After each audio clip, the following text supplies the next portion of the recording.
D'après toi, quelle est la différence entre quelqu'un qui a atteint un tel physique comme toi, ou alors comme moi, et quelqu'un qui stagne depuis des années? Mais avant de répondre à cette question, il faut que je te montre une erreur que j'ai faite ce matin avant justement d'aller à cette séance avec Cédric. C'est une erreur qui n'est pas négligeable, elle est trop importante pour être négligée. Attends, je te la montre. Vous savez, beaucoup de gens vont le négliger, mais quand on parle de protéines en musculation, c'est vraiment, mais quand je vous dis que c'est important, je pense qu'il n'y a rien de plus important quand tu fais de la musculation. Un, pour la récupération de ton muscle, et deux, vu que ton muscle récupère, tu seras plus fort la prochaine fois, et vu que tu seras plus fort la prochaine fois, ton muscle va grossir. Et ça, beaucoup trop de gens le négligent, et moi c'est ce que j'ai fait ce matin-là. J'ai pris des glucides, j'ai pris un fruit, très bien. Par contre, j'ai négligé les protéines, mais c'est parce que j'avais pas le temps, mais no excuse, je dois prendre des protéines à chaque repas. Maintenant, le reste de cette vidéo se passera à la salle. Ferme les yeux et comptons les moutons dans ta tête, pourvu que je ne fasse pas de cauchemar. C'est un cauchemar. Un vilain rêve.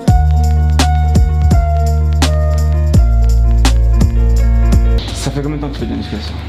4 ans. 4 ans. 4 ans, ça a fait 4 ans au mois de janvier là.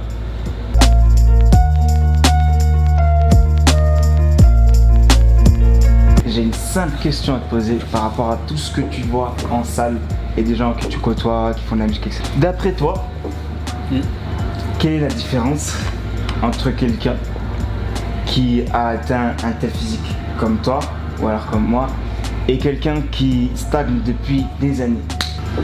Il y en a qui peuvent se donner à fond, comme nous on a fait dès le début. Moi je sais que ma première année, j'ai fait aucun cheat. 2 mois et demi, 3 mois, je faisais aucun cheat. Ouais. J'étais à fond, à fond, à fond. Donc vraiment sur la première année, j'avais plus de vie, plus de copains, plus de sorties, plus rien.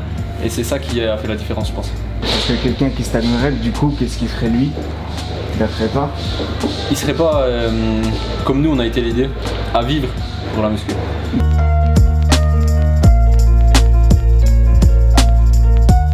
Allez, go. Elle est hyper laxe.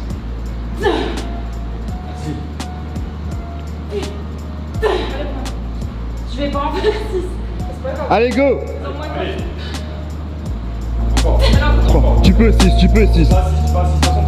Allez, allez. 4, bien joué, tu continues, tu continues. Allez. 5, bien joué. Dernière. Allez. Let's go. Oui. C'est ça la différence je pense.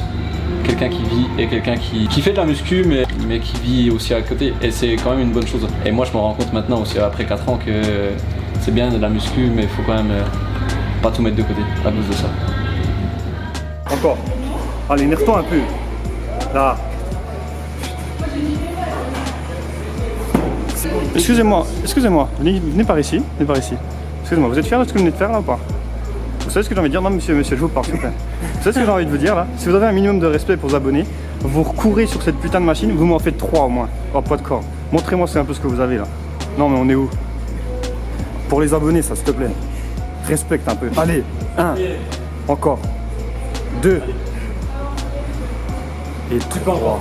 Allez. Tu peux encore une. Voilà, elle me fait plus. Encore une, allez. Oh la bonus. Allez. C'est le numéro supplémentaire. Et toi? Ouais. Donc pareil ça fait 5 ans que tu fais de la muscu. Depuis que tu as changé physiquement, Ouais. quel est ton ressenti par rapport au regard des gens? Par rapport à toi, ta confiance en toi, etc. J'ai jamais eu de manque de confiance en moi. On a beau me regarder depuis que je suis petit, me juger, critiquer. Grâce en partie à mon père, qui m'a souvent mis en valeur, j'ai jamais eu de manque de confiance. Peu importe ce qu'on ait pu me dire par rapport à mon physique, les attaques que j'ai pu subir, je me suis jamais senti mal par rapport à ça. J'ai toujours été confiant, donc le regard par rapport au regard des gens n'a jamais changé. Juste maintenant que j'ai ce physique-là, on va dire que je suis crédible dans mon travail. C'est une chance quand même. En Et chance. c'est pour ça, je pense, que toi, tu t'es un peu moins donné les moyens d'arriver où t'es maintenant. Non, écoute, pour dire la vérité, c'est exactement ce que tu as dit. La première année, je me suis tué exactement comme toi, tu m'as rejoint après. Mais les 2 premières années, je vivais pour la musculation. Au niveau de mon alimentation, l'entraînement que j'y mettais, je voulais toutes les semaines atteindre un nouveau max, développer, coucher, squat. Moi. Tout le temps, tous les jours c'était comme ça et je ne vivais que de ça. Je travaillais pas. Régularité absolue, je me levais pour prendre mon shaker.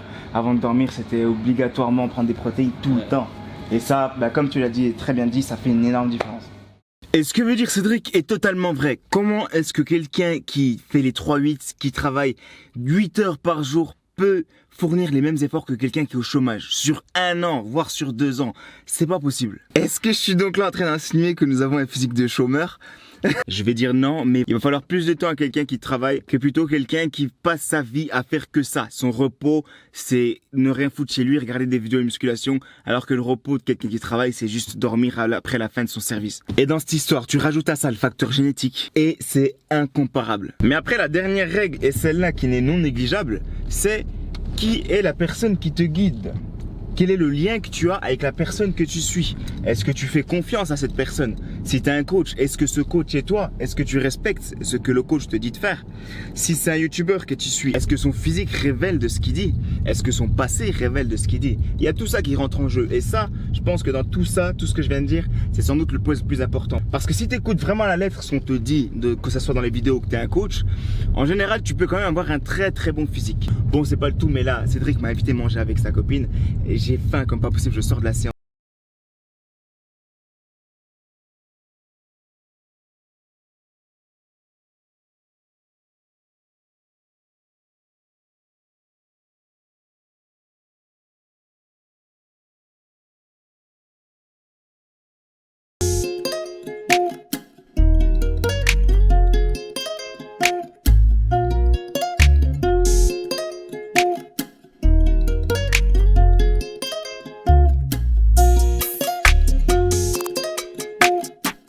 Donc nous y sommes, j'ai terminé tout ce que j'ai à vous dire. J'espère juste que vous m'avez bien compris. Donc dans cette vidéo, je résume juste ce que j'ai dit et ce que je tiens à vous apporter, à vous faire comprendre. 1. Les protéines sont très importantes dans votre alimentation, dans vos entraînements. Et bien sûr, quand je parle de protéines, c'est adapté à ce dont vous avez vraiment besoin. Pas plus, pas moins. De 2, très important, les personnes que vous suivez sur YouTube ou alors le coach que vous avez. Et aussi une chose importante, si tu te démerdes tout seul, si tu essaies de faire tout seul, tu vas te mélanger les pinceaux. J'ai déjà essayé, j'ai déjà vu plein de gens faire ça. À moins que tu aies vraiment de la chance de tomber sur exactement ce qu'il te faut.